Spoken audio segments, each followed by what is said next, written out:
കൊടുങ്ങല്ലൂരിലെ സ്ത്രീ കൂട്ടായ്മയുടെ നേരത്തെ രജു സൂചിപ്പിച്ച ആദ്യത്തെ സമരം തന്നെ അതീവ ശ്രദ്ധേയമായി ഹൃദയത്തിലേക്ക് ഏറ്റെടുത്ത ഒരു വ്യക്തിയാണ് ഞാൻ.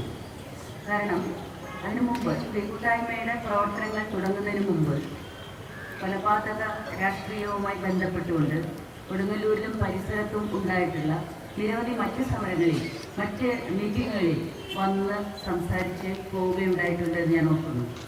അതേസമയം ആര് വിചാരിച്ചിട്ടും സാധിക്കാതിരുന്ന ഒരു കാര്യം കൊടുങ്ങല്ലൂരിലെ അമ്മമാരുടെ കൂട്ടായ്മ എന്ന പേരിൽ രൂപം കൊണ്ട കുറേയധികം സ്ത്രീകൾ അങ്ങനെ നിങ്ങൾക്ക് കൊല്ലാനായി, ആർക്കെങ്കിലുമൊക്കെ കൊല്ലാനായി, പ്രത്യേകിച്ച് രാഷ്ട്രീയ പാർട്ടികളുടെ വൈരാഗ്യം തീർക്കാനായി ഞങ്ങൾ മക്കളെ പ്രസവിച്ചിട്ടില്ല എന്ന് ഉറക്കെ പറഞ്ഞുകൊണ്ട് ഇറങ്ങിയ കൊടുങ്ങല്ലൂരിലെ അമ്മമാരുടെ ശബ്ദം കേരളത്തിന് വലിയ ആവേശവും പുതിയ ഒരു ഉണർവും ഉണ്ടാക്കുകയുണ്ടായി. അത് ഒന്ന് വിറപ്പിച്ചു എന്ന് തോന്നുന്നു. വൈകാരികമായിട്ടാണ് അത് ഇടപെട്ടത്. കാരണം ഓരോ കുട്ടിയും അവൻ ആരോ ആവട്ടെ അമ്മ പെട്ട കുട്ടിയാണ്. അതുകൊണ്ട് തൻ്റെ അമ്മ വേദനയോടുകൂടി അങ്ങനെ പാടില്ല എന്ന് പറഞ്ഞുകൊണ്ട് വീടിനകത്തു നിന്ന് പുറത്തേക്ക് ഇറങ്ങി ഇത് പറ്റില്ല മക്കളെ, ഈ രാഷ്ട്രീയം പറ്റില്ല എന്ന് പറയുമ്പോൾ ആ അമ്മയോടൊത്ത് മറ്റമ്മമാർ കൂടി ചേരുമ്പോൾ അവരുടെ ശക്തി അജയ്യമാണ് എന്ന് കാണുമ്പോൾ മക്കളെ അത് വികാരപരമായിട്ട് തന്നെ സ്പർശിക്കുന്നു. ഇതാണ് സ്ത്രീകൾക്ക് ചെയ്യാനുള്ളത്. പൊളിറ്റിക്സ്, രാഷ്ട്രീയം, അതിൻ്റെ അധികാരം നേടാനുള്ള അതിൻ്റെ പലതരത്തിലുള്ള പ്രവർത്തനങ്ങൾ, അധികാരത്തിൻ്റെ വഴികൾ, അധികാരം തീരുമാനിക്കുന്ന വികസനവും മറ്റു പരിപാടികളും ഇതൊക്കെ ഉള്ളപ്പോഴും ആ വഴിയെ അല്ല പലപ്പോഴും സ്ത്രീ ജീവിതത്തെ നോക്കിക്കാണുന്നതും ജീവിതത്തെപ്പറ്റി അഭിപ്രായം പറയുന്നതും ജീവിതത്തെ നിർണ്ണയിക്കുന്നതും ജീവിതത്തെ നയിക്കുന്നതും. ഞാൻ എപ്പോഴും പറയാറുണ്ട്, ഒരമ്മ അടുക്കളയിൽ വെച്ച് വിളമ്പുന്നതിന് ഒരു നീതി ഉണ്ട്. ആ നീതി തന്നെയാണ് സ്ത്രീ രാജ്യം ഭരിക്കുമ്പോൾ സ്ത്രീയുടെ ഭാഗത്തുനിന്ന് ഉണ്ടാകുന്ന നീതിയും. ആ നീതി എന്താണ് എന്നുള്ളത് ഓരോ അമ്മയ്ക്കും അറിയാം. കുറച്ചേ ഉള്ളുവെങ്കിൽ അത് ആർക്കൊക്കെ എങ്ങനെയൊക്കെ കൊടുക്കണം. ഒരു കുഞ്ഞു രോഗിയാണെങ്കിൽ ഉള്ള പാല് അതിന് കൊടുക്കണം. അച്ഛനാണ് കഠിനമായി അധ്വാനിച്ചു വരുന്നതെങ്കിൽ ഭക്ഷണത്തിലുള്ള നല്ല പങ്ക് അദ്ദേഹത്തിന് കൊടുക്കണം. അതുപോലെ അമ്മ വേവിച്ച് പാകം ചെയ്ത് ഭക്ഷണം വിളമ്പി നീതി നടത്തിപ്പിക്കുന്ന അടുക്കളയുടെ പരിചയം, ആ പരിചയമാണ് സത്യത്തിൽ രാഷ്ട്രീയ പ്രസ്ഥാനങ്ങൾ മനസ്സിലാക്കേണ്ടതും ഏറ്റെടുക്കേണ്ടതും. അവശമായ വിഭാഗത്തിന് അർഹമായത് കൊടുക്കുക, എല്ലാവർക്കും തുല്യമായി ഭാഗിക്കുക എന്ന് പറയുന്ന വളരെ ലളിതമായ ഒരു സത്യം. ആ സത്യത്തിൽ എതിരാണ് ഇന്നത്തെ തലതിരിഞ്ഞ വികസന നയങ്ങൾ, അഥവാ മനുഷ്യവിരുദ്ധ വികസന നയങ്ങൾ. അതുകൊണ്ട് തന്നെ അമ്മമാർക്ക് മനസ്സിലാവില്ല എന്താണ് ഈ സംഭവിക്കുന്നതെന്ന് മനസ്സിലാവുന്നില്ല. ഭക്ഷണം കുറഞ്ഞു വരുന്നു, ജനസംഖ്യ കൂടി വരുന്നു, ഭക്ഷണം ഉണ്ടാക്കാനുള്ള വയലുകളിലൊക്കെ കെട്ടിടങ്ങൾ പണ്ട് ഉണ്ടാക്കുന്നു. ഈ ഒരു തലതിരിഞ്ഞ സംഗതി മനസ്സിലാക്കാൻ സ്ത്രീകൾക്ക് വലിയ ബുദ്ധിമുട്ടുണ്ട്. സ്ത്രീകൾ നോക്കുമ്പോൾ കാണുന്നത് വിസ്ഫോടകരമായ വിധത്തിൽ ജനസംഖ്യ പെരുകുന്നു. അതിനനുസരിച്ച് ഭക്ഷണം ചുരുങ്ങി വന്നുകൊണ്ടേയിരിക്കുന്നു. വയലുകൾ 4-1 ചുരുങ്ങുന്നു. ഉൽപാദനം അതുപോലെ തന്നെ ചുരുങ്ങുന്നു. ജനസംഖ്യ കൂടുന്നു. അതേസമയം ഉൽപാദനം ത്വരിതപ്പെടുത്തേണ്ട, ഉൽപാദനത്തിൽ വളരെ ശ്രദ്ധ കേന്ദ്രീകരിക്കേണ്ട, വയലുകൾ വർദ്ധിപ്പിക്കേണ്ട സർക്കാരുകൾ ചെയ്യുന്നത് വയലുകൾ വിറ്റഴിച്ച് മാഫിയകൾക്ക് കൊടുത്ത് അവിടെ ആവശ്യമില്ലാത്തത്ര കെട്ടിടങ്ങൾ പണിതുയർത്തുക എന്നതാണ്. പാർപ്പിടങ്ങളാണ് പണിയുന്നത് എന്നാണ് പറയുന്നത്. ഇന്ന് ഞെട്ടിപ്പിക്കുന്ന കണക്കാണ്. ലക്ഷക്കണക്കിന് ഒഴിഞ്ഞു കിടക്കുന്ന പാർപ്പിടങ്ങളുടെ കണക്കെടുത്താൽ നമുക്ക് കിട്ടുന്നത്. എറണാകുളം പോലെയുള്ള നഗരങ്ങളിൽ അല്ലെങ്കിൽ കേരളത്തിലെ മുഴുവൻ നഗരങ്ങളിലും കെട്ടിപ്പൊക്കിയിട്ടുള്ള ഫ്ലാറ്റുകളിലും കെട്ടിടങ്ങളിലും താമസിക്കാൻ ആളില്ലാതെ ലക്ഷക്കണക്കിന് എണ്ണം ഒഴിഞ്ഞു കിടക്കുന്നു എന്ന് പറയുന്ന ഒരു വസ്തുതയുടെ മുമ്പിലാണ് നമ്മൾ നിൽക്കുന്നത്. വീണ്ടും നിർമ്മാണ പ്രവർത്തനങ്ങൾ നടന്നുകൊണ്ടേയിരിക്കുകയാണ്. ഈ നിർമ്മാണ പ്രവർത്തനങ്ങളൊക്കെ തന്നെ വയലുകൾ കേന്ദ്രീകരിച്ചാണ്. വയലുകൾ നേരത്തെ സൂചിപ്പിച്ചതുപോലെ വയലുകൾ നിരത്തണമെങ്കിൽ, റോഡ് ഉണ്ടാക്കണമെങ്കിൽ കുന്നുകൾ ഇടിച്ച് ഇറക്കിക്കൊണ്ടുവരും. ഞാൻ വിചാരിക്കുകയാണ്, മൺവെട്ടിയുടെയും JCBയുടെയും ഒരു സംഗതി ആലോചിച്ച് നോക്കുക. ഒരു കുന്നിന് പോയിട്ട് മൺവെട്ടിക്ക് എത്രമാത്രം എടുത്തുകൊണ്ടുവരാൻ പറ്റും? അത്രമാത്രം എടുത്തുകൊണ്ടുവരുന്നതല്ല JCB ചെയ്യുന്നത്. JCB വന്നതോടുകൂടി ലാൻഡ് മാഫിയകൾക്ക് വളരെ എളുപ്പത്തിൽ ഏത് ഭൂമിയും ഏത് തണ്ണീർത്തടവും നികത്തിയെടുക്കാനുള്ള സൗകര്യം ഉണ്ടായി. ടെക്നോളജിയുടെ വികാസം എങ്ങനെ ദുരുപയോഗപ്പെടുത്താം എന്നുള്ളതാണ് അവിടെ നമ്മൾ കാണുന്ന കാര്യം. നേരത്തെ പറഞ്ഞതുപോലെ അമ്മമാരെ നടത്തിയ മറ്റൊരു സമരം, മദ്യത്തിനെതിരായ സമരം വിജയത്തിലെത്തിയത് ഞാനന്ന് വന്നിരുന്നു. ഈ വീര്യം പറഞ്ഞ പാനീയം വിറ്റഴിക്കാൻ, ലഹരി പദാർത്ഥം വിറ്റഴിക്കാൻ വേണ്ടി, വീര്യം കുറഞ്ഞ മദ്യം 30% മാത്രം വീര്യമുള്ള മദ്യം വിറ്റഴിക്കുന്നതിന് വേണ്ടി സാർവത്രികമായി നിലപാടെടുക്കുന്ന സന്ദർഭത്തിൽ ഇവിടുത്തെ അമ്മമാർ നടത്തിയ ഐതിഹാസികമായ ഒരു സമര ചരിത്രം ഉണ്ട്. ആ ഒരു മീറ്റിംഗിൽ ഞാൻ ഇവിടെ വന്നിട്ടുണ്ടായിരുന്നു. അത് പിൻവലിക്കേണ്ടി വന്നു അന്നത്തെ സർക്കാരിന്. അത് നടപ്പാക്കാൻ കഴിഞ്ഞില്ല അന്നത്തെ സർക്കാരിന്. അതുപോലെ ഇവിടെ ചൂണ്ടിക്കാട്ടിയ കള്ളുഷാപ്പ് പിക്കറ്റിംഗ് ആയാലും പാൻ മസാലക്കെതിരായാലും അമ്മമാർ അവരുടെ വീക്ഷണത്തോടെ നടത്തുന്ന ഒന്ന്. നിങ്ങളിന്ന് ശ്രദ്ധിച്ചിട്ടുണ്ടെങ്കിൽ ഇന്ത്യയിൽ നടക്കുന്ന ബഹുഭൂരിപക്ഷം ജനകീയ സമരങ്ങൾ, രാഷ്ട്രീയ പാർട്ടികൾ നടത്തുന്ന സമരങ്ങളല്ല, ബഹുഭൂരിപക്ഷം ജനകീയ സമരങ്ങളുടെയും മുൻനിരയിൽ ഉള്ളത് സ്ത്രീകളാണ്. പുതിയ വീക്ഷണങ്ങൾ, പുതിയ ചിന്താതികൾ, പരിസ്ഥിതിക്ക് അനുകൂലമായി, ദളിതർക്ക് അനുകൂലമായി, കൃഷിനിലങ്ങൾക്ക് അനുകൂലമായി, വെള്ളത്തിന് അനുകൂലമായി ഒക്കെ സ്ത്രീകൾ ആണ് മുൻനിരയിൽ വന്ന് സമരം ചെയ്തുകൊണ്ടിരിക്കുന്നത് എന്ന് ശ്രദ്ധിക്കുക. കാരണം ഇത് ഇവിടെ വളർന്ന് വികസിച്ച് മാനം മുട്ടി നിൽക്കുന്ന ഇന്നത്തെ അവസ്ഥ തലമുറകളുടെ വിനാശത്തിനാണ് എന്ന് മനസ്സിലാക്കിയത് കൊണ്ടാണ് വികസനത്തെ വിലയിരുത്താൻ സ്ത്രീകൾ മുന്നോട്ട് വരുന്നത്. എന്താണ് വികസനം? ഇപ്പൊ നമ്മളിപ്പോ പറയും ഞങ്ങൾ വികസനത്തിനെതിരല്ല എന്ന് പറയും. ഒരു മുൻകൂർ ജാമ്യം എടുക്കലാണത്. ഞങ്ങൾ വികസനത്തിനെതിരല്ല, നമുക്ക് വികസനം വേണം. വികസനം വേണം, ശരി. ആരുടെ വികസനം? എന്തിനു വേണ്ടിയുള്ള വികസനം? ഈ ചോദ്യം ഏറ്റവും പ്രധാനപ്പെട്ട ഒന്നാണ്. ആ ചോദ്യത്തിന്റെ ഉത്തരം നൽകാൻ വികസനവാദികൾ തയ്യാറില്ല. നമുക്ക് വികസനം വേണം, നമുക്ക് ഈ ബൈപ്പാസ് വേണം, അത് വികസനമാണെന്നാണ് പറയുന്നത്. നിങ്ങൾ പറയുന്നു കൊടുങ്ങല്ലൂർ വികസിച്ചാൽ, ഈ ബൈപ്പാസ് വന്നുകൊണ്ട് കൊടുങ്ങല്ലൂർ വികസിച്ചാൽ 10,000-കണക്കിന് കുടുംബങ്ങൾ ഒറ്റപ്പെട്ടു പോകും തുടങ്ങിയ ഒട്ടനവധി നിങ്ങൾ അനുഭവിക്കാൻ പോകുന്ന, ഒരു പക്ഷേ ഇന്ന് നിങ്ങൾ വളരെ ലളിതമായി മാത്രം കണ്ടതും ഭാവിയിൽ അതിസങ്കീർണമായി നിങ്ങളെ ബാധിക്കാൻ പോകുന്നതും, ഇന്ന് നിങ്ങൾക്ക് സങ്കല്പിക്കാൻ പോലും പറ്റാത്ത അത്ര വിപൽക്കരമായി നിങ്ങളുടെ ജീവിതം മാറുന്നതുമായ ഒരു പ്രശ്നമാണ് ഈ വികസനം നമുക്ക് തരാൻ പോകുന്നത്, ജനങ്ങൾക്ക് തരാൻ പോകുന്നത്. അതേസമയം ഈ ബൈപ്പാസ് ആരുടെ ഉപയോഗത്തിനാണ് എന്ന് ചിന്തിക്കുക. നമ്മളും അതിലെ പോയെന്നിരിക്കും. ഈ ബൈപ്പാസ് ഇല്ലെങ്കിലും നമ്മൾ പോയെന്നിരിക്കും. ഒരു പ്രദേശത്തെ ജനതയ്ക്ക് വികസനം കൊടുക്കുമ്പോൾ ആ പ്രദേശത്തെ ജനങ്ങളുടെ ജോലി മുട്ടിച്ചിട്ടോ, അവരുടെ പാർപ്പിടത്തിൽ നിന്ന് ഒഴിവാക്കിയിട്ടോ, അവരുടെ കൃഷിനിലങ്ങൾ പിടിച്ചെടുത്തിട്ടോ, അവരുടെ കിണറുകളും കുളങ്ങളും നികത്തിയിട്ടോ, അവരെ നാശത്തിലേക്ക് ആക്കിയിട്ടോ, അവരുടെ സഞ്ചാര സ്വാതന്ത്ര്യം തടഞ്ഞുകൊണ്ടോ ഒന്നും ആവരുത് വികസനം. ആ ജനതയ്ക്ക് കോട്ടം തട്ടാത്ത വിധത്തിൽ വികസിപ്പിക്കാവുന്നതേ വികസിപ്പിക്കാവൂ. ഇന്ന് ലോകത്തുള്ള മുഴുവൻ രാഷ്ട്രങ്ങളും വികസനത്തെ കാണുന്ന മറ്റൊരു കണ്ണിൽ കൂടിയാണ്. മുഴുവൻ രാഷ്ട്രങ്ങളിലെയും ജനങ്ങൾ വികസിച്ച് മാനം മുട്ടി വിപൽക്കരമായി തീർന്നിരിക്കുന്ന ഒരു അവസ്ഥയിൽ ജനങ്ങൾ ഇന്ന് പറയുന്നത്, ജനങ്ങളുടെ പക്ഷത്തു നിന്ന് പറയുന്നത് വികസനം നിർത്തൂ എന്നാണ്. ഇത് പറയുമ്പോൾ അയ്യോ ഭയങ്കര എതിരായി എന്ന് തോന്നും. വികസനം നിർത്തൂ എന്ന് ആരെങ്കിലും പറയാൻ പാടുണ്ടോ? വികസനം കുറച്ച് മെല്ലെ പോകൂ എന്ന് പറഞ്ഞാലും വിരോധമില്ല. പക്ഷെ മതി വികസനം എന്ന് പറഞ്ഞാൽ അത് ഭയങ്കര നെഗറ്റീവായ, ഭയങ്കര പിന്തിരിപ്പനായ ഒരു ആശയമാണ് എന്നേ തോന്നുകയുള്ളൂ. പക്ഷേ നാം മനസ്സിലാക്കുന്നത് വികസനം എന്ന് പറഞ്ഞ് ഇവിടെ നടപ്പാക്കിക്കൊണ്ടിരിക്കുന്ന കോടികളുടെ അഴിമതിയിൽ പുരണ്ട ജനവിരുദ്ധമായ, പരിസ്ഥിതി വിരുദ്ധമായ എല്ലാ നടപടികളും നിർത്തിവെച്ചുകൊണ്ട് അടിസ്ഥാനപരമായ ജീവിത അവകാശങ്ങൾ പോലും ലഭിക്കാത്ത ജനങ്ങളിലേക്ക് ശ്രദ്ധ തിരിച്ചുകൊണ്ട് അവരുടെ വികസനം ലാഭമാക്കിക്കൊണ്ട് ഗവൺമെന്റ് വികസനം കൊണ്ടുവരണം എന്നാണ്. അതിനുവേണ്ടിയാണ് ഇപ്പൊ നടക്കുന്ന തരത്തിലുള്ള വികസനം നിർത്തൂ എന്ന് പറയുന്നത്. ഇത് നിർത്തുക എന്ന് പറയുമ്പോൾ അഴിമതി നിർത്തൂ എന്നാണ് നമ്മൾ ആദ്യം പറയുക.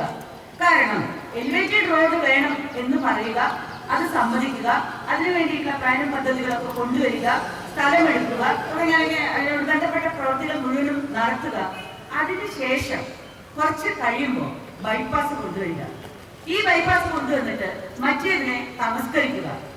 അന്ന് അത് മതിയായിരുന്നു എന്ന് പറഞ്ഞ ബന്ധപ്പെട്ട അധികാര ശക്തികൾ ഇന്ന് അത് പോരാ എന്ന് പറയുമ്പോൾ ഒരേ സാഹചര്യം, ഒരേ ജനവിഭാഗങ്ങൾ, ഒരേ അവസ്ഥ തന്നെയാണ് നിലനിൽക്കുന്നത്. പിന്നെ ഇത് എന്തുകൊണ്ടുവരുന്നു? ആരുടെ താല്പര്യം കൊണ്ടുവരുന്നു?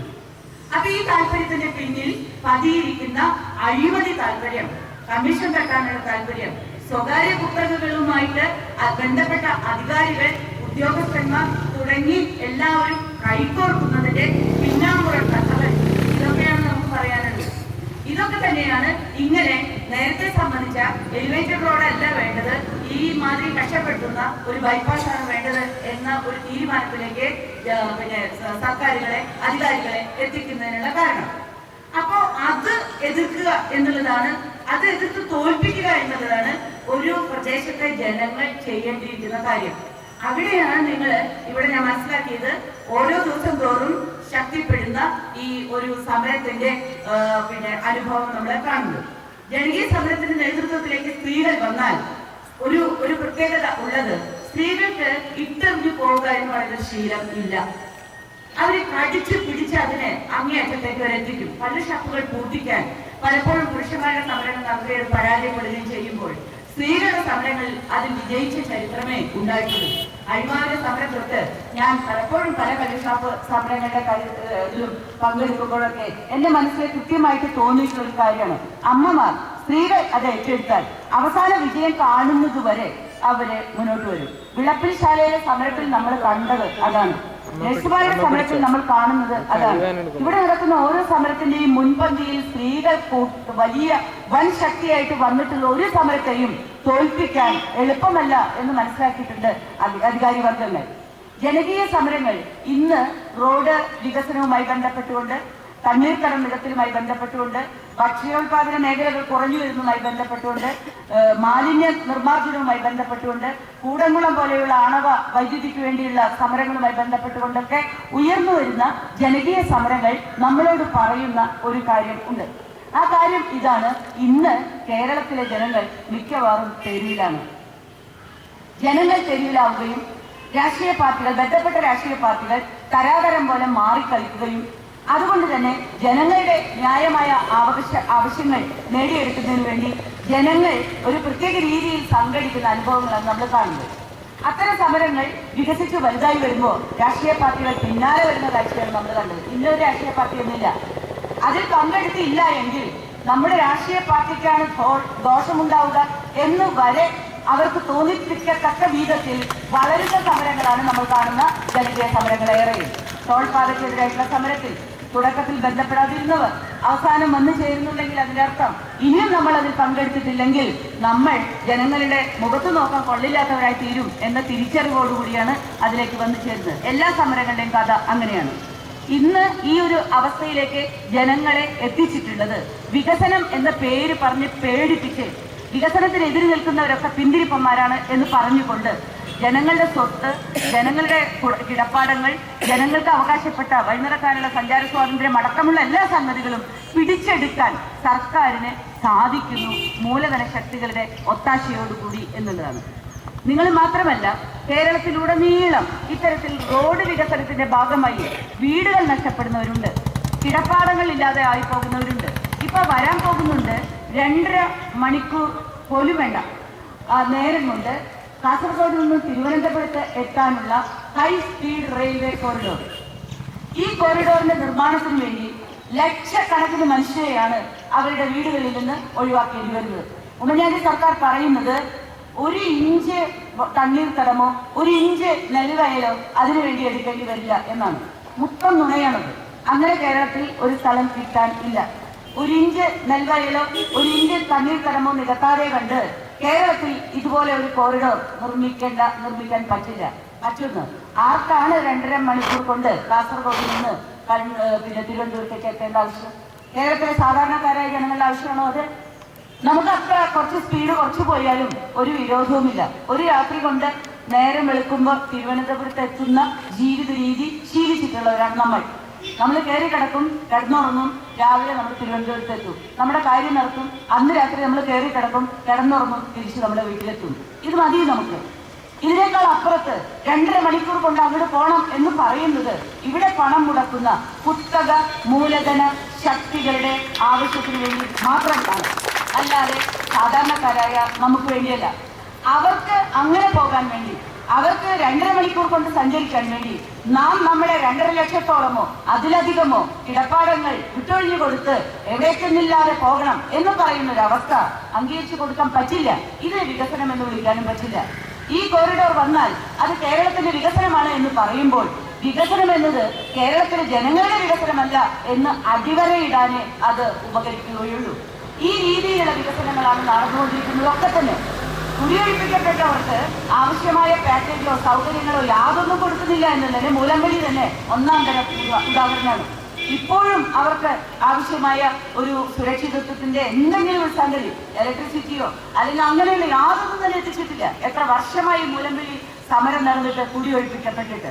അപ്പൊ എപ്പോ വേണമെങ്കിലും ഏതിലെ വേണമെങ്കിലും ഒരു മാപ്പ് വരച്ചുണ്ടാക്കാൻ ഒരു ഉദ്യോഗസ്ഥന് സാധിക്കുകയും അതൊരു പ്രോജക്റ്റായിട്ട് വെക്കാൻ ഒരു കുത്തക കമ്പനി മുന്നോട്ട് വരികയും അവരുടെ കയ്യിൽ നിന്ന് കമ്മീഷൻ വാങ്ങി ജനങ്ങളെ വഞ്ചിച്ചുകൊണ്ട് ഇത് വികസനമാണ്, മിണ്ടരുത് എന്ന് പറയാൻ സർക്കാരുകളും രാഷ്ട്രീയ പാർട്ടികളും കൈകോർക്കുകയും ചെയ്യുന്ന ജനാധിപത്യ വിരുദ്ധമായ ഒരു സംവിധാനത്തിനകത്ത് ജീവിക്കുന്ന നമ്മെ സംബന്ധിച്ചിടത്തോളം ഉയർന്നു വരേണ്ട ഒന്നാണ് ഇതിനെ എതിർക്കാനുള്ള അറിവ്, 2 ഇതിനെ എതിർക്കാനുള്ള ആത്മാഭിമാനം, 3 ഇതിനെ എതിർക്കാനുള്ള ചരിത്രബോധം.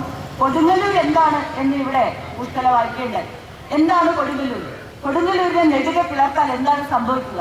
അത് കൊടുങ്ങല്ലൂരിന്റെ ചരിത്രത്തെക്കുറിച്ച്, സംസ്കാരത്തെക്കുറിച്ച്, ഇവിടുത്തെ ജനതയുടെ ജീവിത രീതിയെക്കുറിച്ച്, ഭൂപ്രകൃതിയെക്കുറിച്ച് ആഴത്തിലുള്ള അറിവിൽ നിന്ന് നിഷേധിക്കാനാവാത്ത വിധത്തിൽ അങ്ങനെ ഒന്ന് വെക്കാൻ ഉള്ള തിരിച്ചറിവ് ജനങ്ങൾ ഓരോരുത്തരും നേടണം. അതിന് വലിയ പഠിപ്പും പത്രാസും ഒന്നും ആവശ്യമില്ല, സാമാന്യ ബുദ്ധി മാത്രം മതി.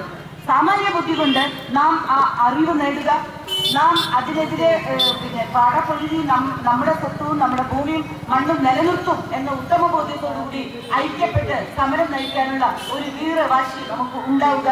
ഗവൺമെന്റിനെ ഇത്തരത്തിലുള്ള ജനവിരുദ്ധ വികസന നയങ്ങൾ നടപ്പാക്കാൻ അനുവദിക്കില്ല എന്ന രീതിയിലുള്ള ഒരു തീരുമാനം, ഒരു നിലപാട് നമുക്ക് ഉണ്ടാവുക. ഈ രീതിയിൽ മാത്രമേ ഇന്ന് നടക്കുന്ന മൂലധന ശക്തികളുടെ വിളയാട്ടങ്ങൾക്ക് നമുക്ക് അറുതി വരുത്താൻ സാധിക്കുകയുള്ളൂ. സത്യത്തിൽ ഇവിടെ നടക്കുന്നത് അതാണ്.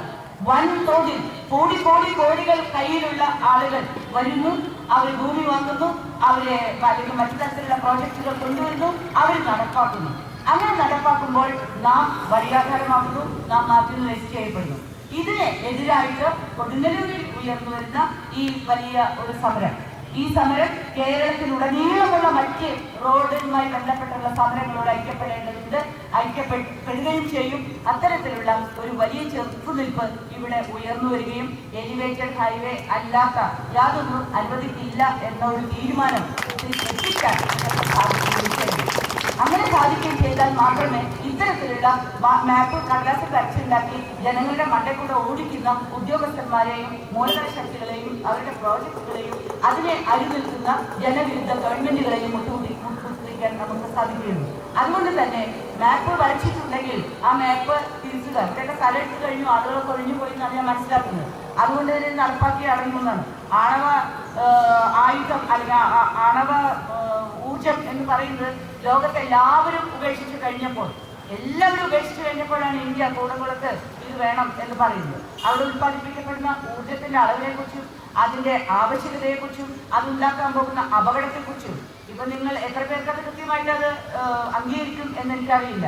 ആണവോർജം മാത്രമല്ല അവിടുത്തെ പ്രശ്നം, ആണവ മാലിന്യം ഭീകരമായ പ്രശ്നമാണ്.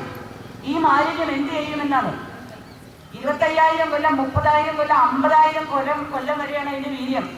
ആണവ ഊർജം നിർമ്മിച്ചു കഴിഞ്ഞിട്ട് അവശേഷിക്കുന്ന മാലിന്യം എന്ത് ചെയ്യും എന്നറിയാതെ കയ്യിൽ വെച്ചുകൊണ്ടിരിക്കുകയാണ് ലോകരാഷ്ട്രങ്ങൾ. ആണവ ഊർജം ഉത്പാദിപ്പിച്ച രാഷ്ട്രങ്ങൾ പലതും ഇതിന് എന്ത് ചെയ്യണം എന്നുള്ളതാണ്. ഊർജമെടുത്തു, അതിന് ആയുധം ഉണ്ടാക്കി, ശരി, ബാക്കി വന്ന സാധനം ജനങ്ങളുടെ ഇടയിൽ വെച്ചുകൊണ്ടിരിക്കുകയാണ്. അതുണ്ടാക്കാൻ പോകുന്ന വിപത്തിനെ കുറിച്ചിട്ട് മിണ്ടില്ല. ഇപ്പോ ചാലഞ്ചർ, ചെർണോബിൽ തുടങ്ങിയിട്ടുള്ള നിരവധി ആപത്തുകളുണ്ടായി. ഫുക്കുഷിമയിൽ ആപത്തുണ്ടായി. നമ്മളോട് ആരെങ്കിലും കൃത്യമായി ഇതിന്റെ കണക്കുകൾ പറഞ്ഞിട്ടുണ്ടോ? പറയില്ല. അല്ലെങ്കിൽ അതിന്റെ ഭവിഷ്യത്തുകൾ പറഞ്ഞിട്ടുണ്ടോ? പറയില്ല. അതാണ് രാഷ്ട്രങ്ങളുടെ തന്ത്രം. അപ്പൊ ആ തന്ത്രം വെച്ചുകൊണ്ട് കുഴപ്പമില്ല എന്ന് മാത്രമേ പറയുള്ളൂ. ഇത് ഊർജ്ജ വികസനമാണ് എന്ന് പറയും. അതിന്റെയൊക്കെ കഥ നമ്മൾ വേറെ പരിശോധിക്കേണ്ടതുണ്ട്. എന്തായാലും നിങ്ങളുടെ രീതിയിൽ നിങ്ങൾ നടത്തുന്നതായ ഈ അവകാശ സമരം തീർച്ചയായിട്ടും എലിവേറ്റഡ് ഹൈവേ കൊണ്ടുവരാൻ നിങ്ങൾക്കല്ല നമുക്കെല്ലാവർക്കും കൂടി ഒത്തൊരുമിച്ച് ആ പഴയ പദ്ധതിയിലേക്ക് തന്നെ തിരിച്ചു പോകാനുള്ള ഒരു തീരുമാനത്തിലേക്ക് എത്തട്ടെ എന്ന് ആശംസിച്ചുകൊണ്ട് ഇത് ഞാൻ ഉദ്ഘാടനം ചെയ്തു.